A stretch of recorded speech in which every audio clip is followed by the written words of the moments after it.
Hi everyone, I will be doing my live on the do's and don'ts of recovery very soon, so we're just going to wait for people to start joining and then we will get ready. If anyone's joined already, please let me know if you can hear me okay or not.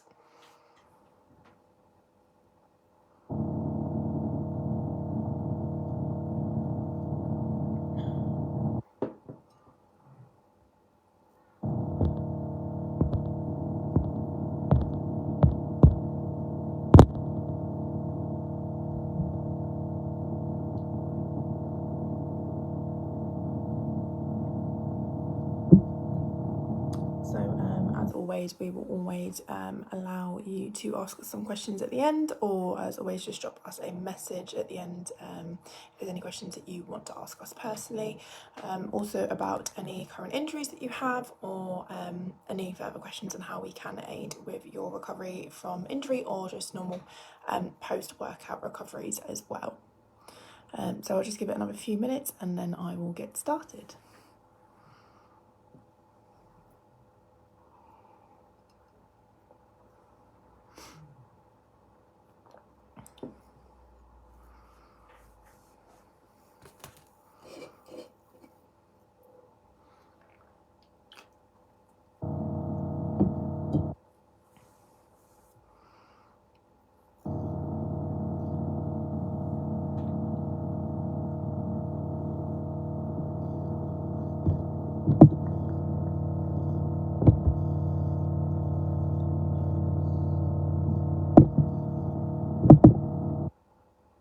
Just about another minute or so and then I will get started.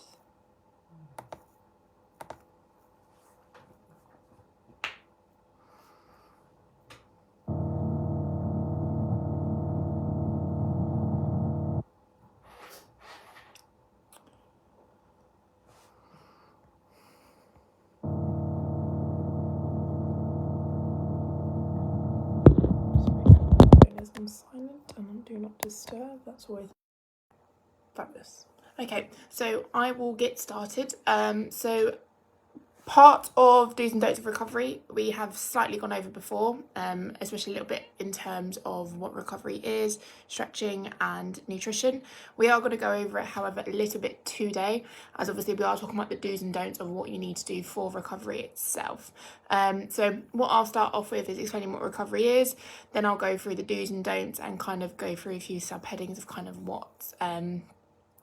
what you should do. So obviously in our Instagram post we have written a few questions as to whether we should stretch straight away, whether we should eat straight away, ice baths, what kind of tools and stuff we can kind of use and stuff like that.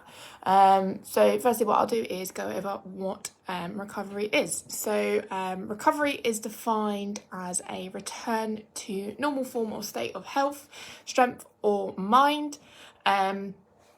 Especially now with athletes, it's becoming ever more important and it's growing a lot more. So there are many different areas in which we target for recovery, and there are other different areas in which are more important than some. So in terms of why we need the body to recover, is we want to make sure that we are ready for competition, we are ready to train, and that we are healthy as well. So different forms of recovery that are used are hydrotherapy, massage, which we do a lot at the clinic, resting, sleep, nutrition, and sometimes compression garments / other tools. So at the moment with recovery, one of the biggest focuses is actually nutrition, and when and what you should kind of eat and have it. So in particular, with some people, recovery with food straight away is the norm. So some people will have their pre and post workout shakes and stuff like that. So for some people, especially after going to the gym, straight away they'll have one of their protein shakes, and then they'll have food later on. So there are positives and negatives to that. But generally what some people will do is have a small little snack first just to start to aid the recovery process, and then they will have a bigger meal later on for the full recovery. So post-training recovery is currently one of the main aspects to consider in physical conditioning, particularly in athletes and those that are performing exercise very regularly. This is because of its impact on injury, reduction of sports performance, and other social factors. Different techniques have shown to have positive effects in the recovery process, which are proven to help reduce DOMS, which is delayed onset of muscle soreness, maintenance of sports performance, so making sure you are always performing at your best, reduction in pain, and many other factors. Like I said, there are many different forms. So one that we use a lot with soft tissue massage will be manual therapy. So this is normally manipulations / mobilizations. So me personally, that will be mobilizations. So it's working with the joints in its anatomical range. And then also there is mechanical vibration, aka other ways known as Theraguns, and sometimes can also be used with Normatec and occasionally TENS machines or foam rollers as well. So recovery is becoming more and more important every year and every time new papers kind of come out. Because the most important thing after an athlete or a general person does do exercise is that their body recovers correctly from that, and that they do seek all the beneficial effects of why they have done the activity and why they have performed. Obviously, with those who are competing, aka athletes, their recovery is very, very important, as if they don't recover well, they're not going to perform well at their next game or their next competition, and they can be sustainable to injury. Same thing for general population. If you don't recover well from going on a run or going to a gym session, you're going to feel quite achy, you're not going to want to do the session properly again, and it's just going to make you feel fatigued and tired, and you just aren't going to feel like you've got the full benefits from it. So in terms of do's and don'ts, there are many, many myths and speculations around the right thing to do for recovery. Some of them obviously are more obvious than others. One of the most important ones, I believe, is cool down and stretching. So stretching after exercise is very, very important, as it helps to improve the function of the heart.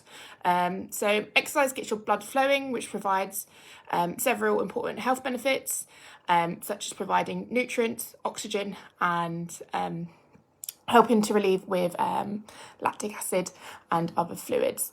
So if your heart rate is not increasing or working at the correct rate, you're not going to have enough blood flow. And obviously restriction in blood flow means you're not going to have, the body's not going to get what it needs. The nutrients aren't going to be there, oxygen's not going to get around, it's not going to perform at its best. So when you are stretching, normally it helps to aid and recover with that. So it will help bring your heart rate down to its normal temperature post-exercise. So the worst thing to do straight after exercising is completely stop and do nothing. Because what's going to happen is your heart's going to go from working really, really fast to suddenly having to stop very, very quickly. So when you are performing a cool down and stretching, what that's doing is slowly bringing your heart rate down to a normal level in which your body is able to recover, and it's going to able to progress itself down slowly. So it's really, really important that you do cool down and stretch afterwards for those reasons. Obviously, stretching helps to reduce lactic acid. So the body reduces lactic acid whenever you perform any form of exercise. This is what contributes to muscle soreness and achiness. So stretching can help reduce the accumulation of lactic acid throughout the body, therefore making your muscles feel less tense. Also, stretching helps to improve muscle lengths, and it helps to reduce joint stiffness as well. So stretching in the correct way can limit the strain on your muscles and the joints. So it helps your muscles become more flexible, and it helps them to tone up. Quotation marks for toned, as that's not the correct definition that we would use. However, when looking at stuff online, that's generally the term that will come up. So it ultimately helps to reduce the likelihood of injury also. But obviously some people, when they do go to a gym and they do have when they do go to play football in the park, or when they do go to classes, their excuse is, I don't have time to stretch afterwards, I have to be somewhere. So after you work out, you may not feel the need to stretch because you might not have felt like you've done enough. And also because your muscles might not be achy or sore.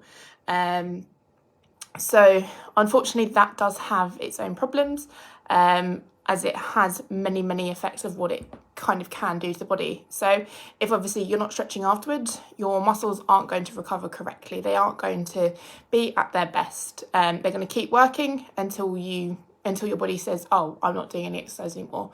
So what you want to do when you are stretching is allow the fibers to stretch and start to relay collagen. So when it relays collagen, that's when muscles kind of form and they become bigger and stronger. If you're stretching, all that's going to happen, if you're not stretching, all that's going to happen is you're just going to you're going to have no effect at all. So the muscles are going to stay at the same length as what they were originally, and they're not going to progress in the way that you want to. We have obviously done a live on stretching before, which we'll go into a bit more detail about what the other benefits of stretching and how it can help you. But it is very vital in athletic training, as it is known to help improve joint range of movement, reducing stiffness, soreness, and helping to prepare for other physical activity as well. So I believe it's probably one of the, if not the main thing to do in terms of recovery from a session. But there are issues that you can have if stretching incorrectly. So you could overstretch a muscle, which can then cause you to have injury, because you could overstretch a muscle, resulting in it tearing.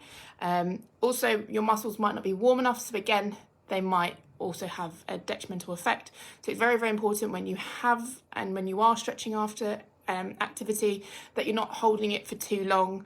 You're not overstretching the muscle and feeling like it's pulling. So you want it to feel a nice gentle stretch, but you don't want to feel like a pulling effect that it feels like it might tear.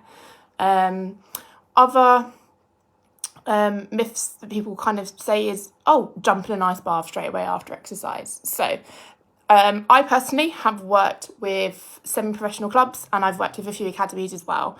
And with them, I have used ice baths with every single one of those clubs. With some, I have seen positive effects. With others, I have seen negative effects. I personally believe it depends on the time in which you have the ice bath and the duration in which you have it, and the temperature, obviously, of the water as well. So ice baths are used and seen to reduce inflammation and improve recovery by changing the way the blood and other fluids flow throughout the body. So when you sit into a cold bath, your vessels start to contract. When you get out, they will start to dilate / open back up. So contraction is constrict. Get my wording wrong there. So when your blood vessels start to constrict, this is when the amount of oxygen going through the body will start to reduce.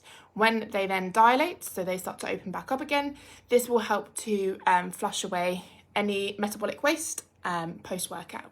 So this will help more with your lymph and your lymph nodes. So lymph is a clear fluid of white blood cells and fluids from your intestines. So it's really important that this is removed from the body, and then it doesn't stay in your muscles, as lactic acid buildup can cause a lot of pain, and it can make you feel quite fatigued as well. So it's really important that this is removed from your body. So this can be done through stretching, through ice baths, and also through soft tissue massage, which I will again explain a little bit later on. So while your heart is constantly moving and constantly working and moving blood around your body, your lymph nodes don't have a pump themselves. So ice baths constrict and open the vessels manually, which helps to stagnate fluid in your lymph nodes, move them throughout the body, therefore increasing the flow of blood and increasing the amount of nutrients and oxygen going to your body as well. So during the process of an ice bath, basically what will happen is everything will just kind of close up and everything will stop working. So during this process, it will allow your body to kind of calm down, relax, and kind of come to a halt. So then when you do then get out and your body temperature starts to increase again, what will happen is it will start that recovery process and it will get everything working again. So it's not like your heart's going to stop or anything like that. It just reduces the amount of blood flow that can go through those vessels. So instead of it being nice and wide, say in this kind of position, it will just come down a little bit more, making it a little bit harder for the blood to pump around, but it will still be getting the oxygen it needs, just not enough at that time. So then what will happen is gradually, as your temperature starts to increase, it will start to adapt, and your muscles will start repairing and growing again. So yes, ice baths have benefits, but they also have problems as well. So if you go in an ice bath for too long, obviously you're going to start feeling a little bit numb. Your nerves are not going to be activating as much, and you're going to feel quite cold, and also you can have hypothermia. So it's very, very, very important that when you are having ice baths, that you only do it for about 10 minutes maximum. Anything longer than that is shown to not really have any beneficial help, and also it can cause you to lose feeling and feel a bit more numb. I personally, when I've used it with athletes, will also vary the temperature, so it would kind of depend on what kind of degrees you kind of want. Normally it's between 43 to 67 degrees like minus that you'd kind of want the temperature to be, but it can be colder, it can be slightly warmer as well. I would vary it depending on age and what kind of activity you have done, and also how you kind of react to cold and warm, because some people might have a very, very big shock if the temperature is too cold. So sometimes what I do is get the athlete in first, see how they feel with that. If it's too warm with that, then you can always just add ice in straight away. The ice will melt very, very quickly, and instantly it will change the temperature. So you want to shock the body, but not too much that you're actually scaring or causing someone to feel like, oh my god, it's too cold, and then they start moving around, and then they get very like hyper, and then loads of energy is kind of being released, and adrenaline's being released. So what I normally recommend is between 7 to 10 minutes, depending on obviously the amount of exercise that you've done. So if you've done a very, very high workout, I would say that's probably be closer towards the 10-minute mark. If you've done a less intense workout and you're just feeling a little bit fatigued and like, oh, I feel really, really heavy, then I'd say probably around the smaller times of about 7 minutes as well. It is used a lot with professional athletes, as stated before. Some of them feel like it's better, some of them feel like it's not. Some people will say, oh, I felt really less fatigued, I felt better, I felt more relaxed, and then others have been like, oh no, it's not done any impact at all. So there is not much information out there. Well, there is, but it's still quite inconclusive. A lot of people will say yes, it's great, other people will say no, it's not the best. So the best thing to do is keep kind of reading into research and seeing kind of what works for you. There's nothing wrong with a bit of trial and error with cryotherapy and seeing if it works for you. So if you feel like, oh, maybe an ice bath might benefit me, have a go, see how you feel, try it for at least a week, and then see how it kind of goes from there. If you haven't seen or felt any effect, then it's probably not for you, so I would say you can kind of stop it there. Other options is just rest and eat. So as I said before, we've done live on recovery in terms of nutrition, and it's important. So what I'm going to do is just a little bit of a recap, not going into too much details. Obviously the live is there already provided for you, so you can always just feed back to that one. But recovery after exercise is essential in a routine, and without suitable recovery of carbohydrates, proteins, fluids, electrolytes, you will not see the beneficial changes, and your performance may be hindered. So if you're not having an adequate enough of each one of those listed, your body will not recover correctly. So the importance of recovery nutrition depends on the nature and length of the exercise that you have just finished. And also depending on your body composition goals and your personal preferences. The objective of recovery nutritions are to appropriately refuel, rehydrate the body, stimulating muscle repair, growth, and enhance adaptation from training sessions, and support the immune function. So what I always say and what people always say is, when working out how much nutrition is needed for effective and adequate recovery, there are 3 things you should look at, which are called the 3 T's. So it's total, type, and timing. So referring to total is the total caloric intake that you need to take after activity. So for those people who are trying to lose weight, the best thing to do is be in a calorie deficit. So this can vary depending on person and depending on what how much weight you kind of want to lose. So in our previous post, we have put down how to work out your caloric intake for male and females. And obviously what you have to do is input your weight and your height and your kind of goal. So then that will work out for you what level you kind of need to be at and how much you need to be consuming. With that, some people do go to the extremes where they cut down way too many calories. So therefore, after exercise, they're not seeing any benefits because what they're doing is kind of starving their body. And then some people overconsume and they have too much straight away. So if you go to a gym, like I said before, you will see people having protein shakes and stuff like that straight away afterwards, and people will have pre-workout before. So what I kind of say is I would consume maybe a little snack straight away after you've exercised, because sometimes you will feel quite hungry and very peckish. So then what you do with that is that will aid your recovery and start the process already, and start your body to replenish its nutrients and refuel itself. But generally you have about a 60 to 90 minute window in which you can start to consume a normal meal, and which is normally recommended in terms of replenishing your carbohydrates, allowing protein synthesis, which will prompt muscle repair and growth, and then obviously rehydration you have to do throughout.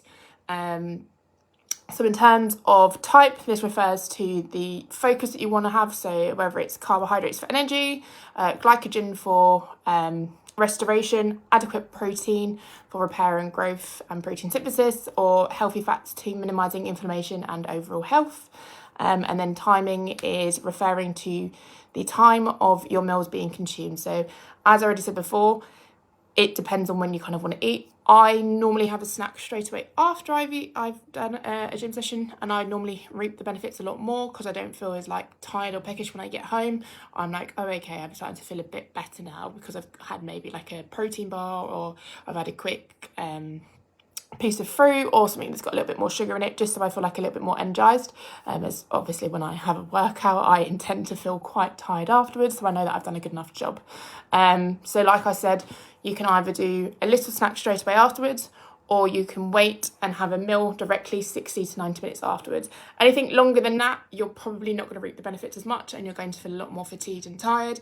Anything too quick, you might feel a little bit bloated, or you might still be not recovered properly, and you might still feel quite tired and fatigued. So probably better to wait a little bit so you've taken in a bit more water and you feel like happy and stable to start having a meal.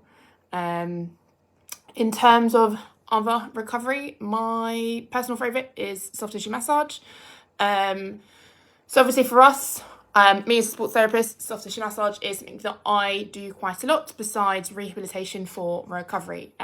So it has many, many benefits, especially for those that are injured or who are just generally recovering from post-workout, post-game. So massage encourages blood circulation, and it helps to relax muscles. So massage helps to deliver more oxygen and nutrients to soft tissues and organs. An increase in vital nutrients into the tissue accelerates the healing rate of injured areas, but also of muscles, and in terms of the collagen build-up and laying it down. So massage can help a range of injuries and a range of different things. Obviously, for this purpose, we're using it for recovery. So there are different techniques in which we can use. So we have soft tissue massage, we have effleurage, petrissage, deep tissue, Swedish, and then obviously some other forms like reformed. However, obviously remedial as well. But generally, because I'm a sports therapist, I normally stick to soft tissue and deep tissue, and occasionally myofascial trigger points, working into the more deeper tissues, helping to relieve that tension. So I personally think soft tissue massage helps more than, say, a Theragun, which will be my next topic, as it's prompting and working with the muscle tissue. So it's going in the same direction that that muscle is laid down in. So with that, what it will do is help to realign everything and make sure everything's going in the right direction. So when we are doing soft tissue massage and stuff like that, we are working towards the heart.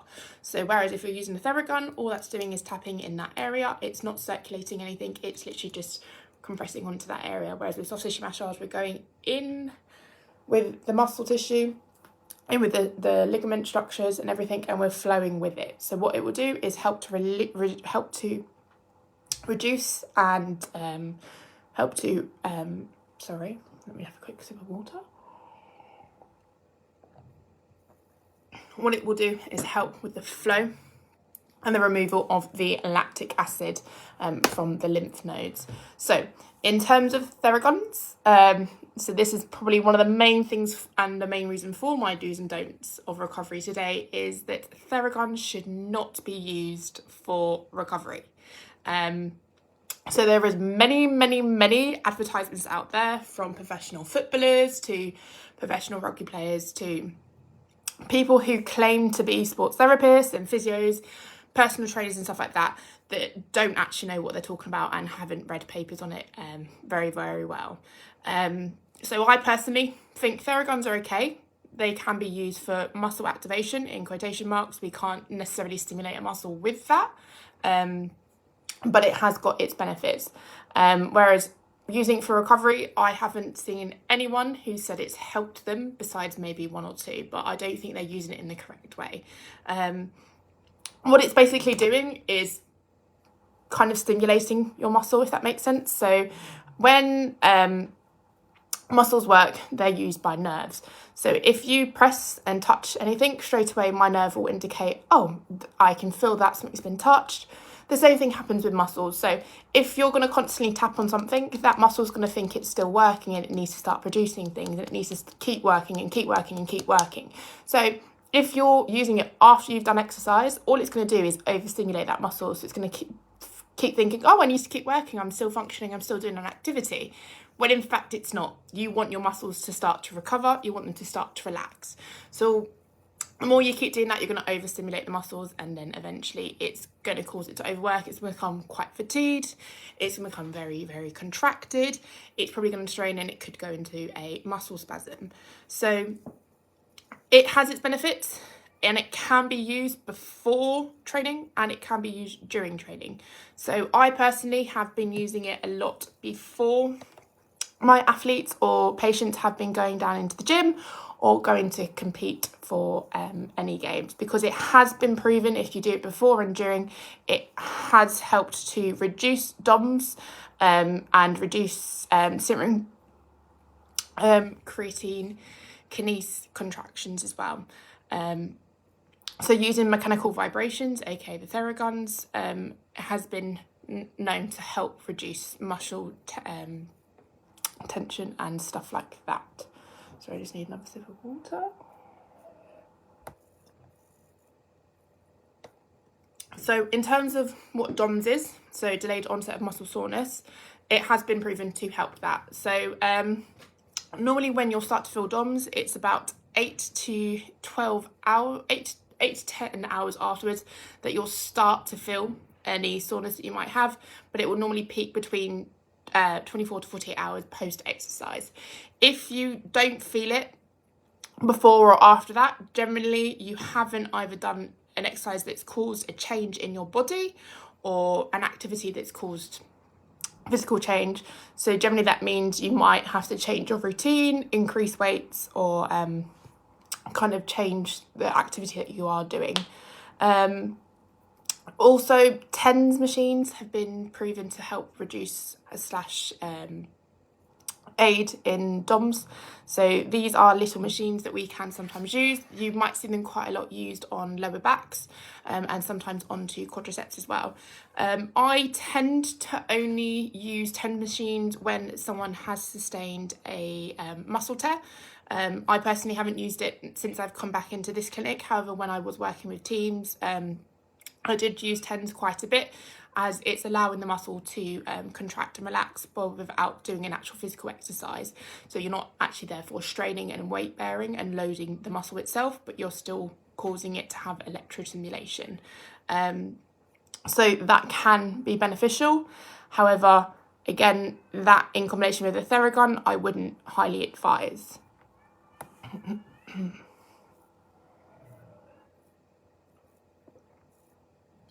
So in terms of using Theraguns, what is suggested by Theragun themselves, so their company, or Hypervolt, they said the best thing to do is use it for 30 seconds to 1 minute prior to activity.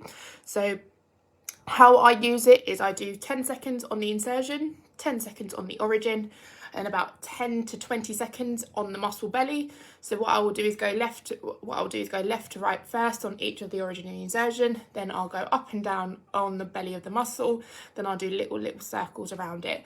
So like I said, I only probably do that for about a minute or so. I don't normally do it any longer than that, just because it's not seemed to have reaped many benefits for it, and also in terms of what the guidance is about it, it's saying between 30 seconds to a minute. So I kind of stuck with that, and for me personally, that has worked with a lot of athletes that I have.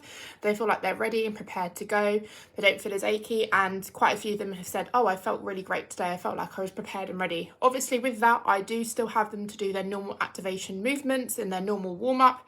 This is just something to aid it before, just to preempt the muscle activation. So what it can also do during exercise is if some of your muscles start to feel a little bit more fatigued, or you feel like they're not activated quite enough in comparison to others, then again, you can use it throughout for about 15 to 30 seconds, just a quick 1-2 up and down, causing a little bit of the nerve to fire up. So personally, in terms of recovery, I don't think a Theragun works. I haven't seen anyone who's used Theragun as it has. We have had patients who have actually used Theraguns post-training, especially on their hip flexors, and unfortunately what they've done is they've hit their femoral nerve. So what they've done is cause their leg to go a little bit dead, as they kind of over-aggravated and over-activated that area. So if you are using Theraguns, please make sure you watch out the location in which you are placing it and using it, as you have many nerve roots and nerve areas, and also you have areas of sensitivity as well. So completely avoid having the Theragun around your vertebrae and any very bony landmarks, and also avoid anywhere where there are a lot of nerve or nerve roots. So the lower back, around the cauda equina, and then obviously by the femoral nerve either side as well. And the brachial plexus on your neck as well, because what that might do is cause radiating pain down into your hands. Another form of technology that is coming out that has been used to aid recovery is Normatec. So I personally have experienced Normatec. It's something I was using whilst I was in Spain. I've seen many benefits and negatives from it as a piece of equipment. So what Normatec basically is a cutting edge recovery system that helps athletes recover to rehabilitate between sessions following competitive events. So the Normatec Pulse Recovery System consists of compression devices that surround your arms, legs or hips. These compression units utilise compression of air that also massages and helps to increase with the reduction, helps to increase with the helps to increase the flow of releasing and reducing lactic acid from the body. So when you look at the unit, what it will do afterwards, you'll see loads of your veins and kind of stuff like that kind of sticking out. So what it does is it compresses it, kind of like a compression garment. What it does is it compresses it, causes restriction in movement, and allows and doesn't allow as much inflammation or growth. So what it's known to do is help flush out lymphatic fluid, lactic acid, and help to remove toxins from muscles. It's seen to reduce inflammation, improve circulation, and reduce water accumulation as well. It has been said that it does increase and accelerate recovery and rehabilitation. However, this is where I personally don't think it does. So in terms of certain activities that you are doing, yes, it will reap benefits, because obviously you are constricting the amount of blood flow and oxygen around the lower limbs, and it is helping to obviously aid and make sure that the blood is being restrictive, but it's allowing the flow in certain directions.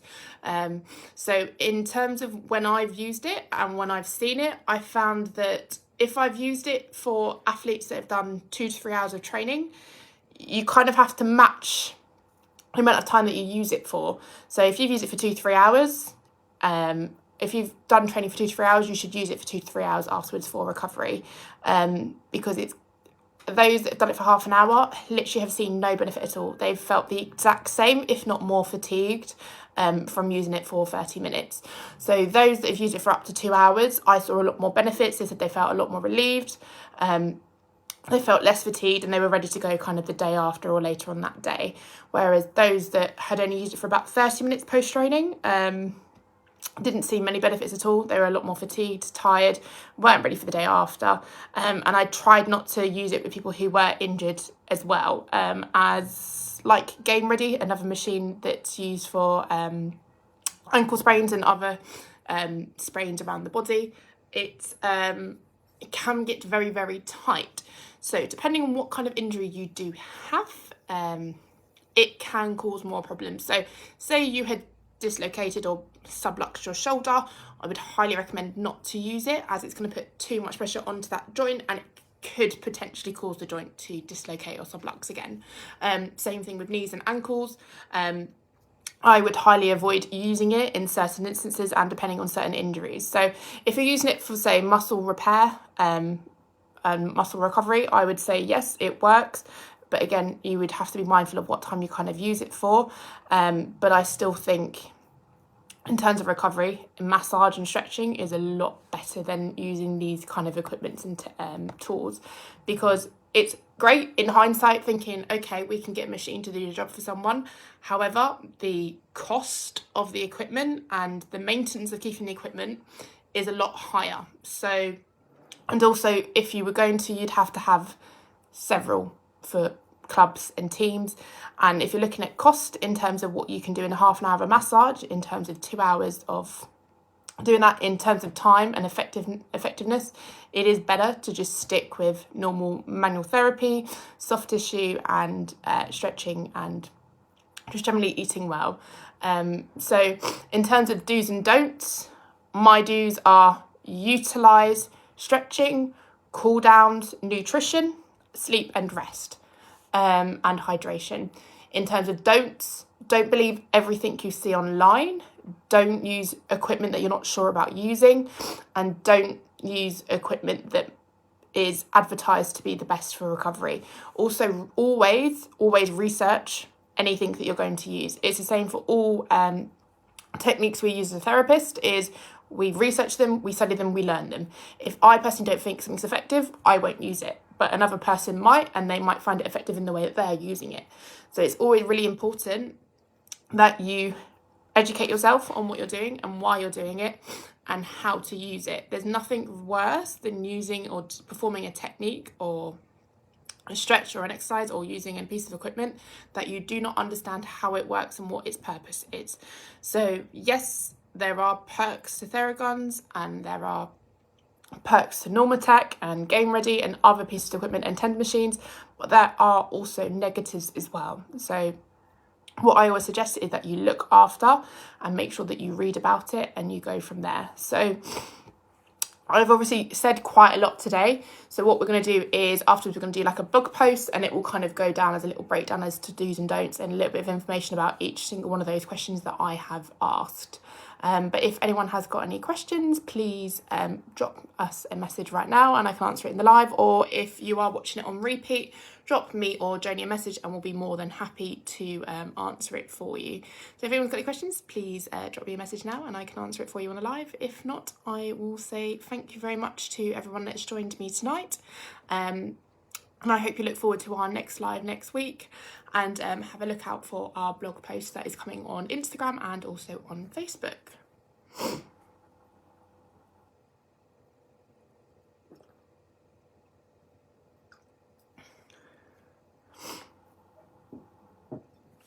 Okay, fabulous. So it does not look like anyone is going to be asking any questions. So I will end the live there. So thank you very, very much for everyone that has joined, and enjoy the rest of your evening.